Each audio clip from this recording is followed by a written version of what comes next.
시청자 여러분 안녕하십니까? 6월 10일 금요일 정원이었습니다. 오늘의 첫 뉴스입니다. 8일과 9일 연 이틀 동안 뉴욕 일원의 기온이 화씨 90도를 넘어 100도까지 오르는 등 예년에 비해 일찍 찾아온 불볕 더위가 기승을 부리고 있습니다. 황영상 인턴 기자가 시민들의 반응과 건강관리법을 살펴보았습니다. 8일부터 90도를 넘는 폭염의 날씨가 지속되면서 9일 뉴욕 일원의 기온이 화씨 100도에 육박하는 등 무더운 날씨를 보이고 있습니다. 기상청은 이번 주 주말에 한두 차례의 비가 내릴 것으로 예상하고 있지만 무더운 찜통더위는 당분간 계속될 전망입니다. 갑자기 찾아온 무더운 날씨로 뉴욕, 뉴저지 시민들은 더위를 피하기 위해 나무 그늘과 냉방시설이 잘 갖춰진 시설물을 찾는 등 무더위를 식히기 위해 노력하는 모습이었습니다. It's very warm, but I'm a tourist here. I enjoy it, and it's summertime, so I like New York in winter and summer. I feel real good about today. I'm sweating my brains out and everything. I feel real dreaded. But I'm still making it through, working hard. Just trying to enjoy the city life in New York City. It's a great day out here. 뉴욕시는 지난 1980년 미국 동부 폭염으로 1250명이 숨진 뒤부터 90도 이상의 불볕더위가 계속될 경우 쿨링센터로 불리우는 폭염 대피소를 무료로 제공하고 있습니다. 뉴저지에서도 미들랜드 파크와 버겐필드, 해켄색 등의 쿨링센터를 설치하고 주민들의 적극적인 이용을 당부했습니다. 그 안에 너무 차가운 음식을 많이 집어넣으면 오히려 설사를 하고 배탈이 날 수가 있습니다. 그렇기 때문에 온도가 너무 차지 않되 시원한 성질을 가진 음식들을 드시는 게 좋은데요. 예를 들어 수박이라든지 오이 같은 거를 드시면 여름에 아주 상쾌하고 좋습니다. 무더위가 계속될수록 냉방기기의 과다 사용으로 인한 냉방병과 각종 여름철 질병과 식중독을 예방하기 위해 음식물 섭취에 주의를 기울이는 등 시민들의 여름철 위생관리에 보다 각별한 주의가 요구되고 있습니다. KNN 뉴스 황영상입니다. 한편 기상청에 따르면 8일 뉴욕시 최고기온은 화씨 93도까지 치솟아 역대 최고인 1984년의 92도를 넘어섰습니다. 이날 습도도 70%까지 올라가 체감온도는 100도에 육박했습니다. 폭염으로 인해 뉴저지주 상당수 공립학교들은 단축 수업을 실시했습니다. 9일에도 뉴욕시 최고기온이 100도까지 올라가 역시 84년에 세운 최고 기록을 경신할 것으로 예보됐습니다. 기상청은 9일 오후 8시까지 뉴욕시와 북부 뉴저지주에 폭염주의보를 내렸고 오후 11시까지 오존 경보를 발동했습니다. 뉴욕시 정부는 냉방시설이 안 돼 있는 곳에 시민들을 위해 쿨링센터를 개방할 예정입니다. 문의는 민원전화 311입니다. 뉴욕 한인 노인들이 손꼽아 기다리는 미디어 코리아 그룹의 경로대잔치가 5일 앞으로 다가온 가운데 8일 플러싱 대동연회장에서는 오전 10시부터 노인들을 대상으로 뉴욕 경로대잔치 입장권을 성황리에 배부했습니다. 김상수 인턴 기자가 보도합니다. 뉴욕 뉴저지 한인 어르신들이 손꼽아 기다리는 미디어 코리아 그룹의 경로대잔치 행사가 5일 앞으로 다가왔습니다. 8일 플러싱 대동연회장에서는 오전 10시부터 뉴욕 경로대잔치의 입장권이 선착순으로 배부됐습니다. 어르신들은 이른 아침부터 입장권을 받기 위해 길게 줄을 서는 등 MK 경로대잔치를 향한 뜨거운 열기를 느낄 수 있었습니다. 한인 어르신들은 MK 경로대잔치가 기대된다며 무료 입장권 배부에 연신 고마움을 전했습니다. 네, 집에서 5시 반에 떠나서 와서요. 아스토리아인데. 그래가지고 여기 오니까 6시 됐어요. 그래서 4시간을 지금 기다리고 지금 오실 때만 기다리고 있어요. 근데 좋은 행사니까 봐야 되지 않겠어요. 그래서 우리 아파트 내에서 많이 모시고 왔어요. 같이. 이렇게 노인네들을 위해서 이렇게 힘써 이렇게 이제 일을 해주시고 우리 기쁘게 해주셔서 감사합니다. 아예 해마다 이렇게 노인분들을 위해서 이렇게 큰 잔치를 베풀어줘서 너무 감사하고요. 또 내년을 또 기대하고 싶어요. 근데 아주 텔레비에서 보니까 너무 춤추고 그러는 게 재밌어서 오늘 이번에 처음 왔어요. 큰 행사를 해주셔서 MK에서 해주셔서 대단히 감사합니다. 앞으로 번창하시기 바랍니다. 올해로 14회째를 맞이하는 미디어 코리아 그룹의 경로대잔치는 오는 14일 플러싱 대동연회장과 15일 팰리세이즈 파크 파인플라자에서 오전 11시부터 열려 어르신들에게 푸짐한 상품과 함께 다양한 공연을 선사할 예정입니다. KNN 뉴스 김상수입니다. 미국 당국이 구글과 소니 등 대기업들에 대한 해킹 피해가 있다는 것과 관련해 각종 대응책을 강구하고 있습니다. 미 증권거래위원회는 8일 상장 기업들이 자사의 사이버 공격에 대한 위협과 잠재적인 악영향을 투자자들에게 제공하라고 공개적으로 지시했습니다. 미 증권거래위원회 SEC는 상원 상무과학교통위원회 제이 락커펠러 위원장에게 보낸 서한에서 투자자 보호를 위해 상장 기업들에 이 같은 지시를 내렸다고 밝혔습니다. SEC의 지시사항은 기업들이 과거 사이버 공격을 받았던 내역과 미래의 해킹 피해 가능성 등의 정보를 투자자들에게 제공하라는 것입니다. 상무부는 모 기업들의 해킹에 대응하는 방어력을 제고하기 위한 조치를 강화하라고 권고했습니다. 이 권고안에는 기업들이 해킹에 대한 취약성을 줄이기 위한 코드를 개발하고 정부가 마련한 장려책을 확인하라는 내용이 담겨 있습니다. 로버트 뮬러 연방수사국장도 이날 FBI는 앞으로 증가하는 사이버 공격 위협 대처에 초점을 맞출 것이라고 밝혔습니다. 시리그룹은 정체불명의 해커들이 자사 전산망에 침투해 20만 명가량의 북미 지역 신용카드 사용자에 대한 계좌번호 등 정보에 접속했다고 9일 발표했습니다. 시리는 계좌번호 이외에도 이메일 주소 같은 고객 연락처 정보도 해커에 노출됐다고 밝혔습니다. 그러나 고객의 생일이나 사회보장번호, 신용카드 만기일 같은 다른 신상 정보들은 안전하다고 강조했습니다. 최근 구글과 럭히드 마틴, 소니 등 기업이 잇따라 해킹 피해를 입었고 특히 소니의 경우 7,700만 개 이용자 계정에 대한 개인정보가 유출되기도 했습니다. 기아, 현대 등 한국 자동차 메이커가 생산한 자동차 5종이 미국 비영리 연구소가 발표한 차종별 사망 사고율 통계에서 고위험군에 포함됐습니다. 고속도로 안전을 위한 보험연구소가 9일 웹사이트에 실은 자료에 따르면 해당 차량 운전자 100만 명당 사망자가 75명 이상꼴인 고위험 차량에 기아의 스펙트라 스테이션 웨건이 6위, 현대 티뷰론이 8위에 각각 자리했습니다. 또 기아 리오가 12위, 기아 스펙트라 4도어가 13위, 현대 엘란트라가 20위로 나타났습니다. 이번 조사는 2005년부터 2008년 생산된 차량과 2006년부터 2009년 사이에 발생한 사고를 표본으로 진행됐습니다. 미국 검찰이 간첩법 위반 혐의를 적용한 이른바 드레이크 사건의 공소 유지를 위한 결정적인 증거 제출을 포기키로 해 과잉 처벌 논란을 낳으면서 기밀 유출 처벌 강화를 추진해온 오바마 행정부의 방침이 후퇴할 조짐입니다. 이는 드레이크 사건과 함께 검찰이 오바마 행정부 출범 후 간첩법을 적용해 기소한 사건 중 하나인 한국계 북한 핵 전문가 스티브 김 사건의 공판에도 영향을 미칠 것이라는 분석입니다. 워싱턴 포스트는 9일 일면 기사를 통해 미 연방검찰이 국가안보국 고위 간부 출신인 토머스 드레이크에 대한 기밀정보 취급과 관련한 간첩법 위반 기소 사건에서 결정적인 증거자료 제출을 포기하기로 했다고 보도했습니다. 올해 미국 토네이도 시즌이 절반밖에 지나지 않았음에도 불구하고 토네이도로 인한 사망자 수는 이미 1953년 이후 최다를 기록했다고 미 정부 당국이 8일 밝혔습니다. 국립해양대기청은 올 들어 현대까지 1,200여 건의 토네이도가 발생한 것으로 추정되는 가운데 토네이도로 인한 사망자 수가 525명으로 집계됐다고 밝혔습니다.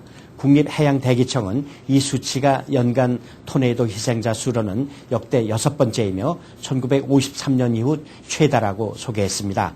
이와 함께 올 들어 미국이 토네이도로 입은 재산 피해 규모는 60억 달러 선으로 보여 인플레이션을 감안하더라도 역대 최대의 물적 피해 규모로 평가되고 있습니다.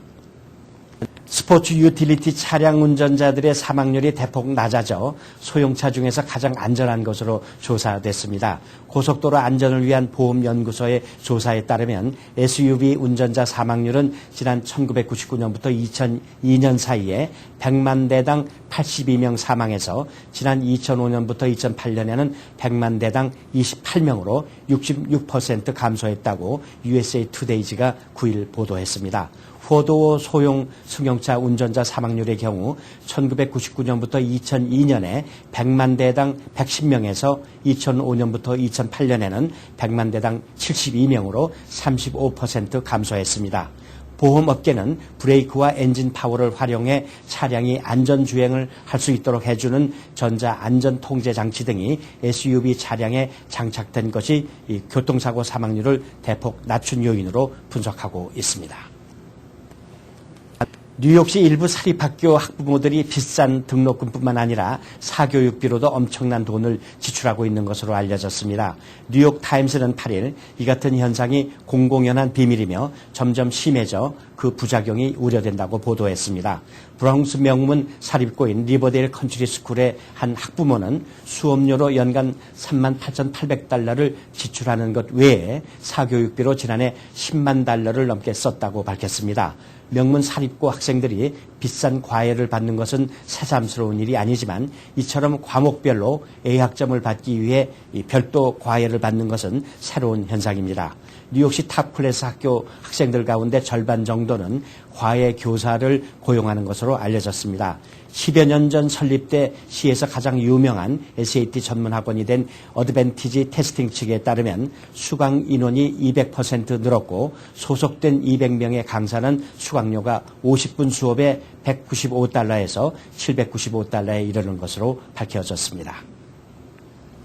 브루클린과 맨해튼 그리고 퀸즈보로가 노인 보행자들에게 가장 위험한 지역으로 나타났습니다. 뉴욕과 뉴저지, 커네티컷주의 교통사고 현황 등을 조사하는 트라이스테이트 트랜스포테이션 캠페인이 발표한 3개주 보행자 사고 현황 보고서에 따르면 교통이 번잡한 도심 지역인 맨해튼의 경우 60세 이상 노인이 길을 가다가 교통사고를 당해 사망하는 비율은 인구 10만 명당 5명으로 조사됐습니다. 가장 심각한 곳은 브루클린으로 지난 2007년부터 2009년까지 보행자 중 차에 치여 숨진 노인은 69명이며 인구 10만 명당 사망 비율은 6명으로 나타났습니다.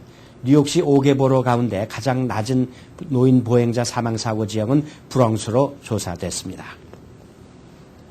미국 프로야구 클리블랜드 인디언스에서 뛰고 있는 추신수가 음주운전이 적발된 후 타격 부진에 빠진 것에 대해 클리블랜드의 한 지역신문이 동양적 정서에서 원인을 찾는 분석을 내놔 관심을 끌고 있습니다. 클리블랜드 지역 신문인 플레인 딜러는 10일 기자 2명이 쓴 인터넷판 기사를 통해 추신수가 너무 착한 탓에 음주운전의 후유증에서 벗어나지 못하고 있다고 진단했습니다. 척 야보로 기자는 추신수의 방망이가 좀처럼 달아오르지 않는 이유로 지난달 음주운전이 적발된 뒤 자괴감에 빠져 있는 점을 지적했습니다. 그는 아시아인들은 전통적으로 자부심이 강하다면서 추신수가 음주운전으로 경찰에 체포돼 수모를 느꼈고 체포 당시의 동영상이 전파를 타면서 더 큰 그 충격을 받았을 것이라고 분석했습니다. 이어서 오늘의 날씨를 전해드립니다. 6월 10일 날씨를 전해드립니다. 오늘 낮 최고기온 85도, 섭씨 영상 29도, 밤 최저기온 66도, 섭씨 영상 19도입니다. 오늘 하루 대체로 많은 구름과 함께 맑고 화창한 날씨가 예상되며 곳곳에 한두 차례 소나기가 내리는 곳이 있을 것으로 예상됩니다. 무더운 날씨에 오늘까지 지속되고 주말이 비가 와서 더위가 한풀 꺾일 것으로 전망됩니다. 날씨였습니다. 계속해서 지역 뉴스 브리핑이 이어지겠습니다. 먼저 중앙일보입니다. 중앙일보 오늘 탑은 최용식 레오니아 시의원이 11월에 실시되는 시장선거에 출마한다는 그 놀라운 사실을 전하고 있습니다. 이 필립 최라는 미국 이름을 가진 최 의원은 11월 8일에 실시되는 본선거에 무소속 후보로 등록을 이미 마쳤다고 합니다. 당선이 되면은 미동부에서는 에디슨 전 시장 최지훈이 시장에 이어서 두 번째가 되고 최 시장이 2세니까 한인 1세로는 첫 시장이 되는 셈입니다. 존 스탠더와 라이언 맥스웰 등 2명의 시의원 후보와 러닝메이트를 이미 구성을 했다고 합니다. 현재 민주당이 이끄는 레오니아 타운 정부에는 많은 주민들이 실망한 상태로 그렇게 알려지고 있습니다. 변화를 원하는 주민과 한인 유권자들의 지지를 모아서 승리하겠다는 다짐을 하고 있는 것 같습니다. 이 레오니아 선관위에 따르면 3월 현재 유권자는 4,713명이고 이 중에 민주당원이 압도적으로 많군요. 2,493명. 그리고 무소속과 공화당원이 1619명, 598명에서 2000명이 좀 넘는군요. 한인 유권자는 340여 명으로 파악이 되고 있습니다. 이 선거에는 보통 1500 내지 1600표 정도 얻으면 당선권에 드는 것으로 알려지고 있습니다. 이왕에 출마하게 되니까 꼭 당선되기를 기대하겠습니다. 두 번째 기사는 영주권 문호입니다. 7월 영주권 문호가 대폭 진전됐다는 제목인데요. 국무부가 어제 발표한 7월 영주권 문호에 따르면 취업이민 3순위 비숙련공은 비자 발급 우선 일자가 2004년 11월 22일로 1년하고도 2주가 빨라졌다는 소식 전하고 있습니다. 또 가족이민 2순위 A, 다시 말하면 영주권자 배우자 및 21세 미만 미혼 자녀에 대한 순위는 지난달 2개월 2주 진전된 데 이어서 이번에도 7개월이나 앞당겨졌다는 영주권 문호 전하고 있습니다. 다음 뉴스는 플러싱의 칼리지 포인트에 있는 그 큰 아파트에 한인 세입자들이 들어가 있는 것 같은데요. 이 낡은 아파트를 수리하지 않고 방치해온 업체와의 그 소송에서 세입자들이 승소했다는 내용입니다. 이 아파트에는 약 60가구가 살고 있다고 하는데요. 세입자들의 계속되는 불만 제기에도 이 노후한 각종 시설물을 수리해주지 않았고 한인 2가구를 포함해서 총 4가구가 민권센터의 도움을 받아서 지난 1월 25일 퀸스 주택법원에 소송을 제기했었는데 이 소송 제기 후에 4차례 법원에서 재판이 있었죠. 싸운 끝에 지난 5월 10일 이 아파트를 관리하는 벤트 지사가 모든 수리를 해주기로 합의함으로써 케이스가 해피엔딩 됐다는 그런 내용 전하고 있습니다. 다음 순서는 다음 기사는 한국에서 전해지는 기사입니다. 뉴욕의 그 유명한 장애인 판사 있죠. 정범진 뉴욕시 판사와 벤처 여왕으로 알려진 이수영 전 웹젠 사장이 몇 년 전에 그 화려한 결혼식을 했습니다는 이 수뇌보가 결혼 7년 만에 끝났다. 이혼으로 끝났다는 그런 내용 전하고 있습니다. 한국 법조계에 따르면 서울가정법원 가사 3부가 지난 1일 이수영 씨는 이수영 씨는 정범진 판사 쪽에게 위자료 3억 원을 지불하라고 이혼 판결을 내렸다는 겁니다. 먼저 이혼 소송을 낸 쪽은 정 판사였다고 하는데요.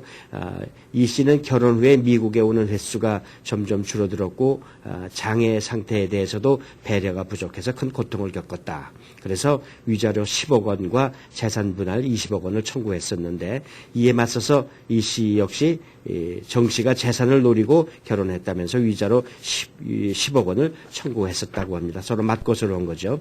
법원은 두 사람이 파경에 이른 책임이 주로 이수영 씨에게 있다고 봤다는 것이죠. 이 씨가 미국 방문 때도 대부분의 기간을 정 판사 집이 아닌 호텔에 머무르면서 몸이 불편한 정 판사가 찾아오도록 한 것 등 몇 가지 그 이유를 들어서 결국은 정 씨의 손을 들어준 것 같습니다.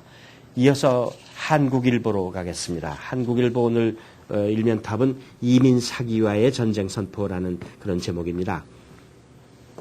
연방 이민 귀화국 USCIS가 뉴욕을 비롯한 LA, 아틀란타, 볼티모어와 샌안토니오 등 전국 7개 도시에서 불법 이민 법률 대행 행위, 이것이 이제 사기가 되겠죠. 집중 단속을 전개한다고 밝혔습니다. 연방 법무부와 또 사법기관 그리고 연방거래위원회 등과 공조 수사를 강화한다는 그런 내용입니다. 이민 사기 행위로 인해서 금전적 손실이 많고 또 추방까지 당하는 억울한 사례가 현재 속출하고 있다는 얘기입니다. 두 번째 기사는 뉴욕시에 홍역주의보가 내려졌습니다. 시 보건국에 따르면 올 들어서 6월 9일 현재까지 뉴욕시에서 13명의 홍역 환자가 발생한 것으로 신고가 됐습니다. 시 당국은 홍역이 전염성이 매우 높기 때문에 백신을 2차까지 접종하는 것이 바람직하다고 권고하고 있습니다. 다음 소식은 플러싱의 마약 유통이 급속 확산되고 있다는 그런 소식입니다. 뉴욕시경이 어제 공개한 마약사범 체포 통계에 따르면 플러싱 관할 109 경찰서가 지난 5월 초부터 6월 5일까지 약 한 달 사이에 마약 관련 체포 건수가 72건으로 전년 동기 대비해서 140% 급증한 것으로 집계가 됐다고 합니다. 플러싱 지역의 마약 관련 사건이 급증하고 있다는데요. 가라오케 시설 등이 설치된 유흥업소들이 늘면서 마약 유통이 빠르게 확산되고 있기 때문으로 현재 분석되고 있습니다. 이에 따라서 109 경찰서는 최근 풍기 단속반과 함께 600곳의 유흥업소를 대상으로 마약 유통과 매춘, 또 불법 주류 판매 등 탈법 영업 행태에 대한 집중 단속을 현재 벌이고 있는 상태라고 합니다. 다음 소식은 며칠 전에 저희가 전해드렸습니다만 펠팍의 한인 고교생이 백인 학생과 주먹 다짐으로 시작은 사소한 주먹 다짐이 됐습니다만 이것이 법정 시비에 내몰린 그런 사건인데요. 펠팍 타운 정부가 사건 해결에 나서면서 어제로 예정됐던 재판이 무기한 연기됐다고 합니다. 물론 여기에는 제이슨 킴 시의원 등 펠팍 타운 관계자들과 이 무료 변론을 맡았던 김앤배 법인이 서로 절충을 해서 재판 연기를 논의했다고 합니다. 어제 오후에 펠팍 타운 법정으로부터 무기한 연기 판결을 받아냈다고 합니다. 이것이 아마 원만한 해결로 가는 길인 것 같습니다. 계속해서 한인사회 행사 안내입니다. 한인사회 행사 안내입니다. 미동부 불교사원연합회에서 6월 15일까지 제3회 미동부 학생 한국불교 문화체험단을 모집합니다. 이번 체험단은 다음 세대를 이끌어갈 학생들에게 한국 불교의 뿌리를 체험함으로써 불자로서의 기본을 심어주고 한민족의 우수한 문화를 배움으로써 한국인의 정체성과 자긍심을 높이는 사업입니다. 미디어 코리아 그룹에서 동포사회 화합과 경로사상 고취를 위해 올해에도 뉴욕과 뉴저지 지역에서 경로대잔치 행사를 개최합니다. 올해로 14회째를 맞이하는 미디어 코리아 그룹 경로대잔치는 지난해에 이어 올해에도 푸짐한 상품과 다양한 공연으로 성대한 경로대잔치 행사가 펼쳐질 예정입니다. 뉴욕에서는 6월 14일 플러싱 대동연회장에서, 뉴저지에서는 6월 15일 팰리세이드 파크 파인 플라자에서 각각 오전 11시부터 다채로운 경로잔치 행사가 열려 어르신들께 다양한 즐거움을 선사할 예정입니다. 클로스터 아트 스튜디오에서는 오는 7월 4일부터 8월 26일까지 2011 서머 아트데이 캠프와 포트폴리오 캠프를 실시합니다. 월요일부터 금요일까지 오전 10시부터 오후 3시까지 진행되는 이번 캠프에는 영양가 있는 점심이 제공되며 도자기와 페인팅, 공예 이외에도 영어와 수학, 태권도, 요가, 재즈 댄스를 배울 수 있는 시간이 마련됩니다. 문의 전화는 201-767-2020 클로스터 아트 스튜디오로 하시면 됩니다. 재미동포 금융채무 불이행자의 경제적 재기를 위해 오는 23일 주 뉴욕 총영사관에서 주 뉴욕 총영사관 신한은행 신용회복위원회 간 MOU 체결을 실시합니다. 각종 단체들이 참석하는 이날 체결식에는 영사관과 신복위, 신한은행이 각자의 상호협력 방안을 내세워 협약 체결을 해나갈 예정입니다. 한국인의 피부에 맞춘 클리어 레이저 스킨 클리닉이 뉴저지 팰리세이드 파크에 확장 오픈하면서 오는 6월 11일 토요일에 오프닝 행사를 엽니다. 레이저 시술 상품권이 다양하게 준비되어 있으니 참여하셔서 즐거운 시간 가지시기 바랍니다. 문의 전화는 201-944-0808로 하시면 됩니다. 2011년 제6회 한국 전통문화체험 모국 방문을 위한 첫 번째 오리엔테이션이 6월 4일 한국전통예술협회에서 열렸습니다. 지난 5년 동안 해온 한국 전통문화체험 사진들을 슬라이드로 만들어 한국에서의 생활을 조금 더 자세하게 학생과 학부모님들께서 이해할 수 있도록 보여주며 설명을 했고, 남도 국립국악원에서 2주 동안 연수를 할 학생들에게 수업 내용과 일정을 설명하는 시간을 가졌습니다. 오늘의 추천 도서 미국이 파산하는 날입니다. 타임이 세계에서 가장 영향력 있는 백인으로 꼽은 거시경제학자 담비사 모요의 한국 출간작으로 최근 미국에서 논쟁을 일으키고 있는 경제서입니다. 한 나라가 경제 주도권을 잡는다고 단정하지 않고 4가지 시나리오로 나누어 균형 있는 관점을 제시합니다. 반세기 동안 미국이 저지른 경제 실책을 낱낱이 파헤치면서 위기를 진단하고 처방합니다. 이 책을 통해서 세계 경제의 흐름도 한눈에 읽을 수 있게 도와드립니다. 한인사회 행사 안내는 여러분과 함께하는 코너입니다. 내가 속한 작은 모임부터 비영리단체, 봉사단체, 문화, 교육, 예술단체 등 다양한 모임의 소식을 기다리고 있습니다. 사진과 함께 방송하고자 하는 내용을 이메일 또는 팩스로 보내주시면 선별의 한인사회 행사 안내 코너를 통해 방송해드립니다. 자세한 사항은 MKTV KNN 방송 보도국으로 연락 바랍니다. 여기서 6월 10일 금요일 정오 뉴스 모두 마치겠습니다. 시청해주신 여러분 감사합니다.